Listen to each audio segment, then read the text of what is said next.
Bienvenidos a otro episodio de Cuentos para despertar. Es la hora del alba en Tulum. Probablemente sea la hora de la cena en Hong Kong, del té en Londres, de ir a dormir en Los Ángeles, de tomar el segundo o tercer mate del día en Buenos Aires. Estoy sentado en mi escritorio y veo agitarse con un poco de viento las hojas de una de las palmeras frente a mi ventana. Escucho los primeros cantos de los pájaros que todavía no aprendo a distinguir, como sí lo hacen los hombres y las mujeres con quienes trabajo, que vivieron la mayor parte de sus vidas rodeados de esas mismas melodías, día tras día, a lo largo de la infancia y la adolescencia. Todavía están las luces encendidas. Cuando bajé esta madrugada a meditar aún era de noche. Pienso en salir a caminar, pero siento que ya es tarde, y entonces decido grabar este episodio aprovechando el silencio que dentro de un rato va a ser interrumpido por las máquinas de las obras en construcción a nuestro alrededor. Siento el aroma del copal que encendí para meditar mezclado con el olor a café recién hecho. Miro a mi izquierda y veo los libros de Carson McCullers, Hans Christian Andersen y Carolina Aguirre, que enseguida van a cobrar vida para nosotros, a despabilarnos de golpe, ya sea que estemos medio dormidos o medio despiertos, con sus historias, con una oración, con una palabra. Siento que estoy despierto, pero también intuyo que voy a estarlo aún más cuando lea estos cuentos para ustedes. Mi maestra dice que venimos al mundo para eso, nada más. Pero ese nada más suena distinto cuando lo dice ella que cuando lo dice cualquier otra persona. Dice que venimos al mundo a respirar, pero a respirar de verdad, a conocer lo que significa la respiración, a comprender cuánto el universo que nos rodea y de las relaciones que vivimos puede resumirse, explicarse, entenderse cuando uno respira con conciencia. En la respiración se hace lugar para el canto de los pájaros, para sentarse en silencio y encontrarse con uno mismo en un momento de pura intimidad y emoción de los que hay pocos en el mundo actual. En la respiración se hace lugar para contemplar las hojas de la palmera meciéndose con el viento, para sentir el olor del copal y el aroma del café, para percibir las luces aún encendidas, para mirar hacia el costado y ver los libros que esperan pacientes su momento de resucitar. Dicen que la música no está en las notas que se interpretan, sino en los silencios que existen entre las notas. Dicen que el yoga no está en las posturas que se arman, sino en los instantes que existen entre las posturas. Seguramente los cuentos, la literatura, son así. La magia no está en las palabras, sino en los espacios en blanco que existen entre las palabras. Todas esas cosas tienen algo en común: la respiración. Es en el preciso instante en que uno ya ha exhalado todo el aire del cuerpo y justo antes de volver a inhalar, o luego de haber inhalado todo lo posible y antes de volver a exhalar el aire, en ese minúsculo y casi imperceptible espacio de tiempo que uno puede acceder al anima mundi, al alma del mundo. Pero para que esa conexión se produzca uno tiene que tener la conciencia de la existencia de ese espacio, de ese vacío durante el cual no estamos ni inhalando ni exhalando, de ese vacío en el que no hay ninguna nota que suena, no hay ninguna postura armándose ni desarmándose, de ese vacío en el que no hay palabras, sino solo silencio. Creo que aún más que los cuentos, lo que tengo para compartir con ustedes es eso: el olor del café y el copal, el viento jugando con las ramas, los pájaros desperezándose, el sol que intenta hacerse lugar entre algunas nubes caprichosas que no quieren dar el brazo a torcer. El primer cuento de hoy es de una autora americana considerada un clásico del siglo XX. Todos sus cuentos están compilados en un único libro, pequeño libro de 300 páginas llamado ¿Quién ha visto el viento? Suficientes, dicen algunos. Por ejemplo, Tennessee Williams, que dijo de Carson McCullers: he encontrado en sus obras una intensidad y nobleza de espíritu como no ha habido en nuestra prosa desde Herman Melville. De Carson McCullers, entonces, les cuento El arte y el señor Mahoney. Era un hombre grande, contratista de profesión, y estaba casado con la pequeña y perspicaz señora Mahoney, muy activa en el Club de los Asuntos Culturales. Hombre de negocios avesado, poseía un almacén de ladrillos y un taller para desbastar y cepillar madera. El señor Mahoney se manejaba pesadamente, con dócil afabilidad, bajo la dirección de la artística señora Mahoney. Su mujer lo tenía bien entrenado. Estaba acostumbrado a hablar de repertorio y a escuchar conferencias y conciertos con la adecuada expresión de sumiso pesar. Era capaz de hablar de arte abstracto e incluso había tomado parte en 2 de las producciones de Little Theater, una vez de mayordomo, la otra de soldado romano. El señor Mahoney, diligentemente entrenado, tantas veces amonestado, ¿cómo había podido ser responsable de que cayera sobre ellos semejante vergüenza?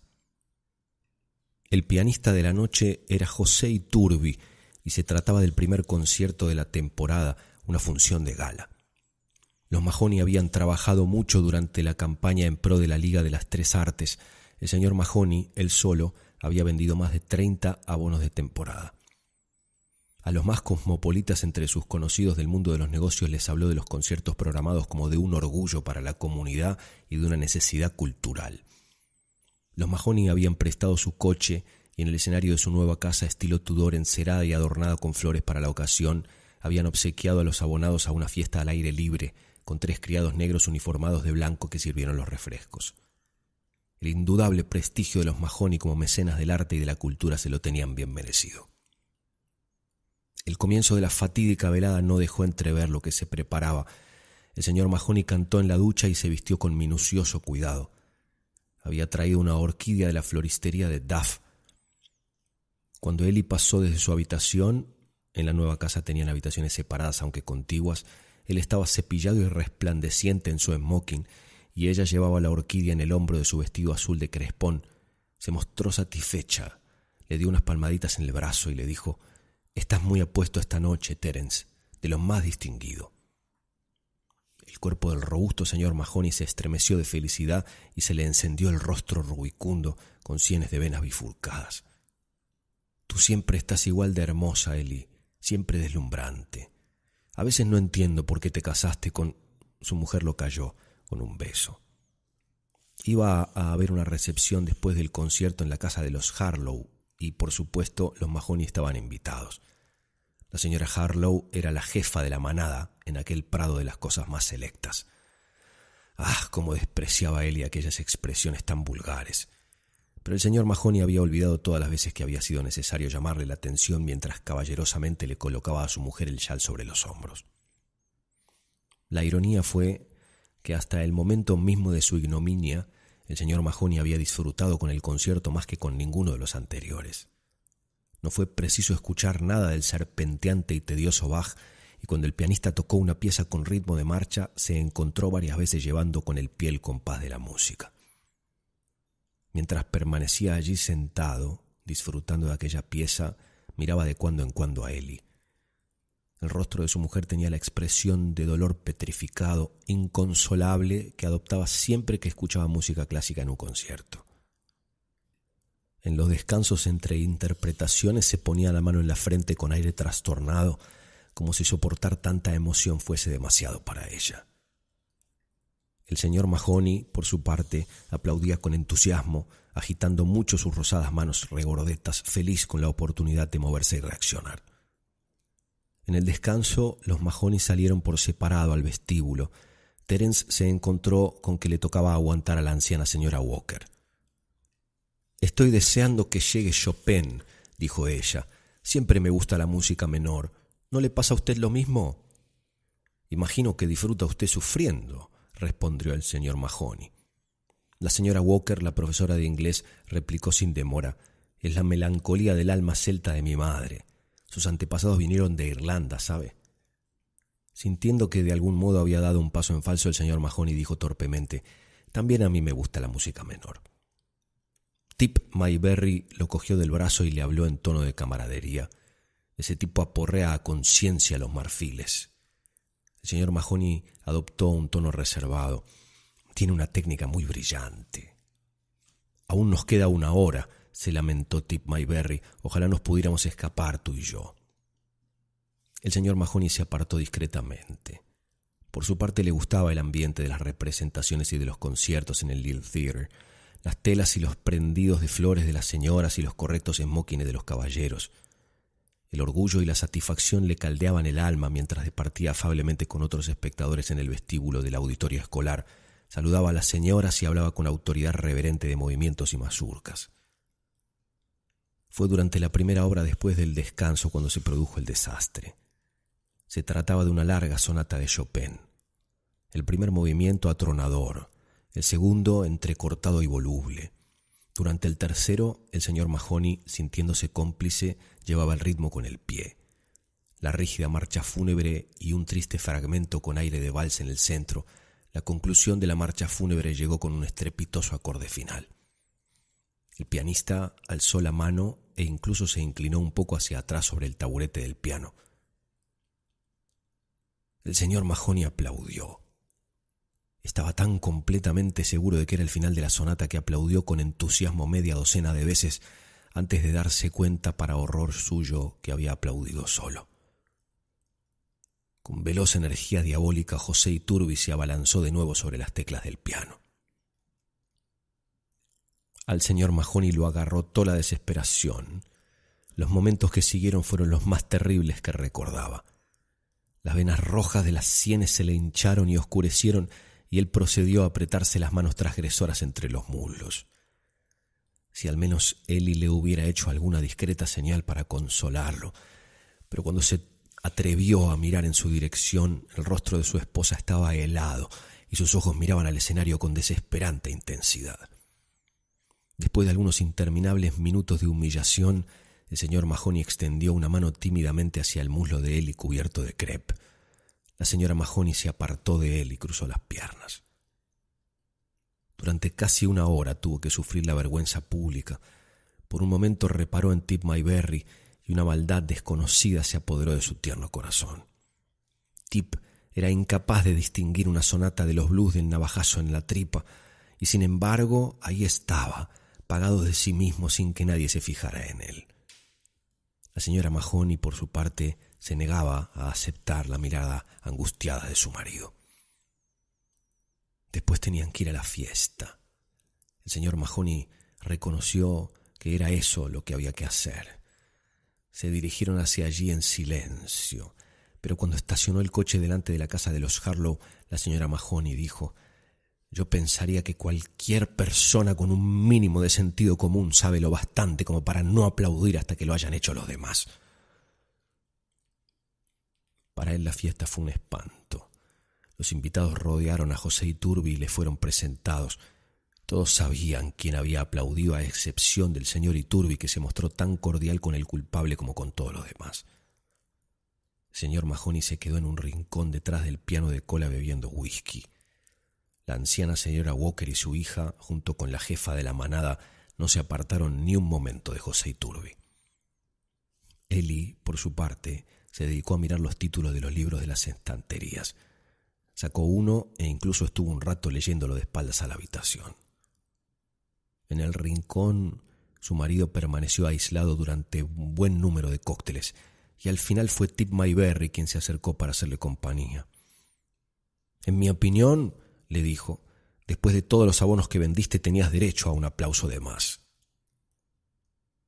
Acto seguido le hizo un lento guiño de secreta hermandad que en aquel momento el señor Mahony estuvo casi dispuesto a aceptar. De Carson McCullers, de su libro de cuentos completos ¿Quién ha visto el viento?, el cuento El arte y el señor Mahony.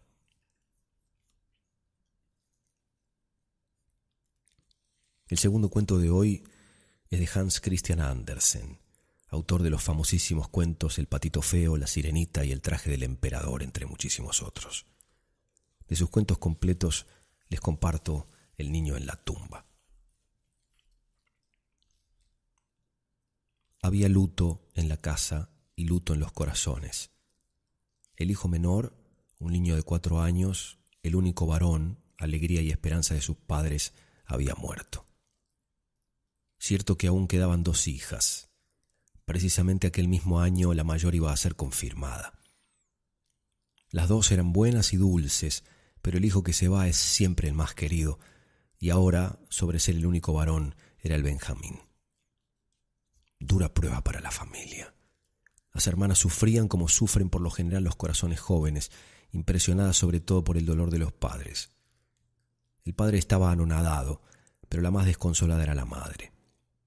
Día y noche había permanecido de pie a la cabecera del enfermo, cuidándolo, atendiéndolo, mimándolo. Más que nunca sentía que aquel niño era parte de sí misma.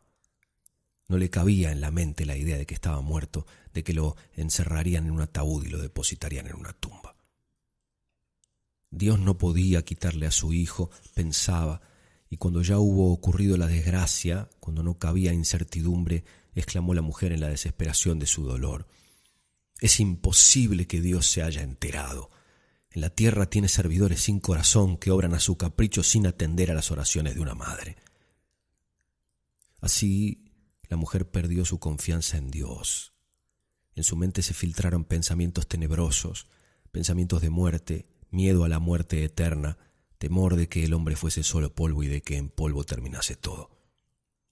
Con estas ideas no tenía nada a qué asirse, y así iba hundiéndose en la nada sin fondo de la desesperación. En la hora más difícil no podía ya llorar, ni pensaba en las 2 hijas que le quedaban. Las lágrimas de su esposo le caían sobre la frente, pero no levantaba los ojos a él. Sus pensamientos giraban constantemente en torno al hijo muerto. Su vida ya no parecía tener más objeto que evocar las gracias de su pequeño, recordar sus inocentes palabras infantiles. Llegó el momento del entierro. Ella llevaba varias noches sin dormir y por la madrugada la venció el cansancio y quedó sumida en breve letargo. Entretanto llevaron el féretro a una habitación apartada para que no oyera los martillazos. Al despertarse quiso ver a su hijito, pero su marido le dijo llorando: «Hemos cerrado el ataúd. Había que hacerlo». «Si Dios se muestra tan duro conmigo», exclamó ella amargamente, «¿por qué han de ser más piadosos los hombres?». Y prorrumpió en un llanto desesperado. Llevaron el féretro a la sepultura mientras la desconsolada madre permanecía junto a sus hijas, mirándolas sin verlas, siempre con el pensamiento lejos del hogar. Se abandonaba a su dolor y éste la sacudía como el mar sacude la embarcación cuando ha perdido la vela y los remos. Así pasó el día entero y siguieron otros igualmente tristes y sombríos. Las niñas y el padre la miraban con ojos húmedos y expresión desolada, pero ella no oía sus palabras de consuelo. Por otra parte, ¿qué podían decirle cuando a todos los alcanzaba la misma desgracia? Solo el sueño hubiera podido consolarla, mitigar en algo su pena, restituir las fuerzas a su cuerpo y la paz a su alma. Pero se diría que ya no lo conocía. A lo sumo consentía en echarse en la cama, donde quedaba inmóvil como si durmiese. Una noche su esposo, escuchando su respiración, creyó que por fin había encontrado alivio y reposo, por lo que, juntando las manos, rezó una oración y se quedó profundamente dormido. Por eso no se dio cuenta de que ella se levantaba y después de vestirse salía sigilosamente de la casa para dirigirse al lugar donde de día y de noche tenía fijo el pensamiento, junto a la tumba de su hijo. Atravesó el jardín que rodeaba la casa, salió al campo y tomó un sendero que, dejando a un lado la ciudad, conducía al cementerio. Nadie la vio, ni ella vio a nadie. Era una bella noche estrellada, con el aire aún cálido y suave, pues corría el mes de septiembre. La mujer entró en el cementerio y se encaminó hacia la pequeña sepultura que parecía un enorme y fragante ramo de flores. Se sentó e inclinó la cabeza sobre la losa, como si a través de aquella delgada capa de tierra le fuese dado ver a su hijito, cuya cariñosa sonrisa guardaba grabada en la mente.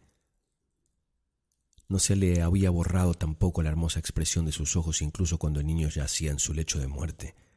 Qué expresiva había sido su mirada cuando ella se agachaba sobre el pequeño y le cogía la mano, aquella manito que él ya no podía levantar. Cómo había permanecido sentada a la cabecera del lecho, así velaba ahora junto a su tumba. Pero aquí las lágrimas fluían copiosas cayendo sobre la sepultura. «Quisieras ir con tu hijo», dijo de pronto una voz a su lado, una voz que sonó clara y grave y le penetró en el corazón. La mujer alzó la mirada y vio junto a ella a un hombre envuelto en un amplio manto funerario, con la capucha bajada sobre la cara. Pero ella le vio el rostro por debajo. Era severo y sin embargo inspiraba confianza. Los ojos brillaban como si su dueño estuviese aún en los años de juventud. Ir con mi hijo, repitió ella con acento de súplica desesperada. ¿Te atreverías a seguirme?, preguntó la figura. Soy la muerte. La mujer inclinó la cabeza en señal de asentimiento, y de repente le pareció que todas las estrellas brillaban sobre su cabeza con el resplandor de la luna llena. Vio la magnificencia de colores de las flores depositadas en la tumba. La tierra se abrió lenta y suavemente cual un lienzo flotante, y la madre se hundió, mientras la figura extendía a su alrededor el negro manto. Se hizo la noche de la muerte. Ella se hundió a mayor profundidad de la que alcanza la pala. El cementerio quedaba allí arriba como un tejado sobre su cabeza. Se corrió de un lado la punta del manto y la madre se encontró en una inmensa sala, enorme y acogedora. Aunque reinaba la penumbra, vio ante ella a su hijo, que en el mismo momento se arrojó sobre sus brazos. Le sonreía, irradiando una belleza superior aún a la que tenía en vida. Ella lanzó un grito que no pudo oírse, pues muy cerca de ella sonaba una música deliciosa, primero muy cerca, más lejana después, y que volvió a aproximarse. Nunca habían herido sus oídos sones tan celestiales. Le llegaban del otro lado de la espesa cortina negra que separaba la sala del inmenso ámbito de la eternidad. «Mi dulce, mi querida madre», oyó que exclamaba el niño. Era su voz tan conocida, y ella lo devoraba a besos, presa de una dicha infinita. El niño señaló la oscura cortina. «No es tan bonito allá en la tierra. ¿Ves, madre? ¿Ves a todos estos? Mira qué felices somos». Pero la madre nada veía, ni allá donde le indicaba su hijo, nada sino la negra noche. Veía con sus ojos terrenales, pero no como veía el niño a quien Dios había llamado así. Oía los sones, la música, mas no la palabra en la que hubiera podido creer. «Ahora puedo volar, madre», dijo el pequeño, «volar con todos los demás niños felices, directamente hacia Dios nuestro Señor. Me gustaría tanto hacerlo, pero cuando tú lloras como lo haces en este momento no puedo separarme de ti, y me gustaría tanto. ¿No me dejas? Pronto vendrás a reunirte conmigo, madre mía». «Oh, quédate aún un instante, solo un instante», le rogó ella. «Deja que te mire aún otra vez, que te bese y te tenga entre mis brazos». Y lo besó y lo estrechó contra su corazón. Desde lo alto alguien pronunció su nombre y los sones llegaban impregnados de una tristeza infinita. ¿Qué era? «¿Oyes?», dijo el niño, «es el padre que te llama». Y un momento después se escucharon profundos sollozos como de niños que lloraban. «Son mis hermanas», dijo el niño. «Madre, no las habrás olvidado, ¿no?». Entonces ella se acordó de los que quedaban. La sobrecogió una angustia indecible. Miró ante sí y vio unas figuras flotantes, algunas de las cuales creyó reconocer. Avanzaban en el aire por la sala de la muerte hacia la oscura cortina y desaparecían detrás de ella. ¿No se le aparecerían a su marido, a sus hijas? No. Su llamada, sus suspiros seguían llegando desde lo alto. Había faltado poco para que se olvidase de ellos, absorbida en el recuerdo del muerto. «Madre, ahora suenan las campanas del cielo», dijo el niño. «Madre, ahora sale el sol». Y sobre ella cayó un torrente de cegadora luz. El niño se había ido y ella sintió que la subían hacia las alturas. Hacía frío a su alrededor, y al levantar la cabeza se dio cuenta de que estaba en el cementerio, tendida sobre la tumba de su hijo. Pero Dios, en su sueño, había sido un apoyo para su cuerpo y una luz para su entendimiento. Doblando una rodilla, dijo: «Perdóname, Señor, Dios mío, por haber querido detener el vuelo de un alma eterna y por haber olvidado mis deberes con los vivos que confiaste a mi cuidado». Al pronunciar estas palabras, un gran alivio se infundió en su corazón. Salió el sol. Una avecilla rompió a cantar encima de su cabeza y las campanas de la iglesia llamaron a maitines. Un santo silencio se esparció en derredor, santo como el que reinaba ya en su corazón. Reconoció nuevamente a su Dios, reconoció sus deberes y volvió presurosa a su casa. Se inclinó sobre su marido, lo despertó con sus besos y le dijo palabras que le salían del alma. Volvía a ser fuerte y dulce como puede serlo la esposa, y de sus labios brotó una rica fuente de consuelo. Bien hecho está lo que hace Dios. Le preguntó el marido, ¿de dónde has sacado de repente esta virtud de consolar a los demás? Ella lo abrazó y besó a sus hijas. La recibí de Dios, por medio de mi hijo muerto. De Hans Christian Andersen, El niño en la tumba.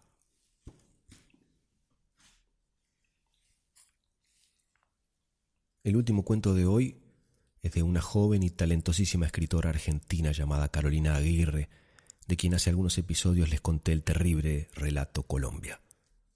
De su libro El amor, el amor, el amor, les cuento el cuento que da título al libro. Yo me hice guionista de tele un poco por Julio Chávez y otro poco por amor. Mi objetivo era trabajar unos meses en Polka, aprender cómo era la ingeniería de la televisión local y volver enriquecida con ese aprendizaje a la escritura de libros, blogs y otros experimentos solitarios. En el medio, la vida me sorprendió y descubrí que la televisión me gustaba más de lo que había pensado. Me quedé algunos meses más y al poco tiempo ya me ofrecieron mi primer programa de televisión, Farsantes. El trabajo en las tiras diarias es más o menos siempre igual. Los autores nos reunimos con el productor, en mi caso eran Adrián Suárez y Diego Andrasnik, y charlamos del proyecto, pensamos ideas e intercambiamos figuritas. Después nos vamos a escribir un piloto. 1 o 2 meses más tarde enviamos el primer boceto, nos volvemos a reunir y hablar del tema, y así sucesivamente hasta que todos estamos felices con el tono, el ritmo, la naturaleza del programa y estemos seguros de los primeros capítulos. Esa dinámica, una vez que el programa está encaminado, se repite todas las semanas hasta terminar la novela. Con el transcurso de las reuniones, Adrián va redondeando una fórmula que resume un poco lo que espera del programa y en donde siente que está el corazón del relato. En el caso de Farsantes, un melodrama gay en una serie de abogados del conurbano, pedía que fueran 20 minutos iniciales muy fuertes, que hubiera 1 o 2 casos atractivos por capítulo, mucho humor en los personajes secundarios y mucho amor. El amor, el amor, el amor. Siempre el amor. Ahí está el programa, repetía al terminar cada reunión. Cuando yo empecé, había 2 o 3 capítulos aprobados que eran más policiales que románticos, así que pedí reescribir algunas escenas entre los protagonistas, Pedro y Guillermo. Pero apenas me senté en la computadora me di cuenta de que yo no tenía idea de cómo escribir una tira, menos una tira rara como esa. ¿Qué sabía yo de abogados? ¿Qué sabía yo sobre un romance entre 2 hombres? ¿Qué sabía yo sobre televisión? Eran las 3 de la mañana. Mi marido dormía al lado mío y yo agonizaba sobre la hoja en blanco. Traté de pensar qué sentiría Guillermo, un abogado casado con una mujer a la que no quiere y que finge una vida heterosexual cuando se enamora de un hombre joven que está a punto de cometer el mismo error. ¿Celos? ¿Impotencia? ¿Bronca? ¿La sensación de que el mundo es un lugar injusto para el amor? Probablemente cuando Pedro le contara sobre su casamiento con ilusión, Guillermo, que no podía reclamarle nada, que vivía escondido, se burlaría rabioso de todos los rituales románticos que hace la gente enamorada. Arremetería contra esa fiesta, los anillos, la luna de miel, el brindis, el carnaval carioca, la familia, los invitados, hasta llegar a su enemigo número 1, el matrimonio, ese que le estaba robando lo que más quería en el mundo, a Pedro. No sé cómo pasó, pero se me empezaron a escapar escenas de los dedos. Sin querer le escribí largos monólogos a Guillermo sobre el destino inexorable y gris del matrimonio, sobre la rutina, sobre la monotonía asfixiante y aburrida de la familia tradicional. Le decía a Pedro que no importaba quién fuese él o quién fuese ella, ni cómo fueran cuando estaban juntos, porque el matrimonio nos convertía a todos en lo mismo. Una pareja de aburridos que pelea un domingo a la tarde en un shopping, una pareja que vuelve enojada del supermercado, una pareja que trata de dormirse temprano para no soportarse tanto tiempo, una pareja que estaba junta porque es más fácil seguir que empezar de nuevo. que todos pensábamos que éramos lo suficientemente especiales para evitarlo, pero que no era cierto, que el matrimonio hacía eso con la gente, que no había forma de impedirlo y que a la larga iba a hacer eso con él y con su mujer, que nadie es tan distinto como se piensa, ni siquiera él. Mientras tipeaba me sorprendieron mis palabras. No sabía de dónde salían tantos chistes sobre las parejas y la rutina. Yo, una abanderada del matrimonio, casada felizmente desde hacía 11 años, de repente estaba vomitando esos monólogos con tanta naturalidad que me asusté. Miré a mi marido durmiendo y pensé si yo no quería separarme sin saberlo. Quizás yo tenía esa idea en la cabeza desde hacía mucho tiempo, pero hasta entonces nunca me había animado a pensarla en serio. Tuve unos momentos de angustia, pero enseguida terminé de escribir las escenas, mandé los guiones y cerré esa madrugada paranoica durmiendo abrazada al lado suyo. Con el paso de las semanas, escribí muchas escenas para Pedro y Guillermo y descubrí que me encantaba escribir una novela. Las tiras, ahora lo sé, se construyen sobre el amor. Hay otras cosas, por supuesto, pero el amor es como un hilo sobre el que vamos poniendo cuentas de collar. Cuentas lindas, feas, brillantes, opacas, grandes, chiquitas, a veces buenas, a veces malas, pero cuentas que sin el hilo no son nada. La intriga, el suspenso, el humor, cualquier recurso es válido a la hora de escribir, pero no hace que el espectador vuelva todos los días a la misma hora a sentarse a mirar una historia. El amor sí. Es inagotable, infinito, verdadero. Nos devuelve la fe en la humanidad, nos hace creer que si los protagonistas terminan juntos vivimos en un mundo más justo. La intriga y el ingenio, en cambio, son limitados. Afean la trama cuando se repiten como un chiste que se cuenta demasiadas veces, que ya no causa gracia, que molesta. Por eso podemos ver 1000 veces un comercial sensible y conmovernos, pero no releer 10 veces la misma adivinanza o acertijo porque pierde la gracia. La telenovela no dialoga con la cabeza del espectador, sino con el corazón. Si le escribimos a la cabeza estamos perdidos. No hay nadie con quien hablar. Número equivocado. Unos capítulos más adelante me tocó ir a comer con Julio, el actor protagonista. Yo estaba fascinada. Era mi actor preferido y escribirle era el sueño de mi vida. Farsantes era todo lo que a mí me interesaba contar en una ficción. Estaba saliendo bien. Las escenas eran preciosas. Julio y Benjamín insuperables, hermosos. El amor funcionaba de maravillas. Todo fluía. Tuvimos una comida divina, pero cuando terminamos Julio me hizo un cumplido que me destrozó. Me dijo que al principio del proyecto le había preguntado mucho a mi productor quién había escrito esas escenas sobre el matrimonio porque estaban construidas con mucha verdad. Que enseguida las notó distintas porque arrancaban como un chiste y se iban poniendo serias, muy serias. Que sabía que no las había escrito la misma persona que había dialogado el resto del libro, que se había dado cuenta. No me acuerdo exactamente qué más dijo, solo que repitió la palabra verdad muchísimas veces. Demasiadas. Y yo, que siempre había soñado con un elogio como ese, me hundí en una tristeza imposible, porque si eran tan ciertas, si efectivamente estaban construidas con tanta verdad, yo tenía que separarme de mi marido. Creo que nadie sabe la anécdota, salvo mis amigas. En realidad casi nadie sabe lo que pasa detrás de la TV, en los decorados, en las computadoras, en las reuniones, en esas madrugadas en las que miras a tu marido durmiendo. ¿Imaginarán que los autores a veces usamos nuestras propias peleas amorosas para una escena? ¿Que reciclamos el mail que mandamos borrachos una madrugada humillante? ¿Que ese capítulo horrible lo hicimos cuando estábamos tristes y no podíamos escribir? ¿Que a veces nos sentamos en la computadora destrozados, vacíos, agobiados por otros pensamientos? Esa noche llegué a mi casa, encontré a mi marido en el sillón y le dije que teníamos que hablar. Sé que tenía que reescribir el capítulo 17 de Farsantes. Pedro finalmente se casaba. Guillermo corría desesperado porque se lo perdía y se moría de dolor. Antes de sentarme a hacerlo, le dije que me quería separar. Me preguntó qué había pasado. Sabía que no había otros, que no estábamos enojados, que ni siquiera habíamos dejado de querernos. No pude decirle nada sobre Julio y las escenas. Solo dije que el amor era un acto de fe, que era ver en el otro todo lo que podía ser, todos los sueños y las ilusiones, y que yo había perdido la fe en nosotros, en el futuro. Él entendió, como entienden todos los hombres maravillosos, porque mi ex marido sigue siendo el mejor hombre del mundo. Mientras él hacía la valija, yo subí a escribir y puse todo en una escena. Las mismas frases, pero en boca de Guillermo. En ese momento, mientras me separaba, me hice guionista de TV. Un amor se iba, otro llegaba. Esta vez, quizás hasta que la muerte nos separe. O no, quizás solo mientras dure, que es lo mismo, pero contado de otra manera. De su libro El amor, el amor, el amor, el cuento El amor, el amor, el amor, de Carolina Aguirre.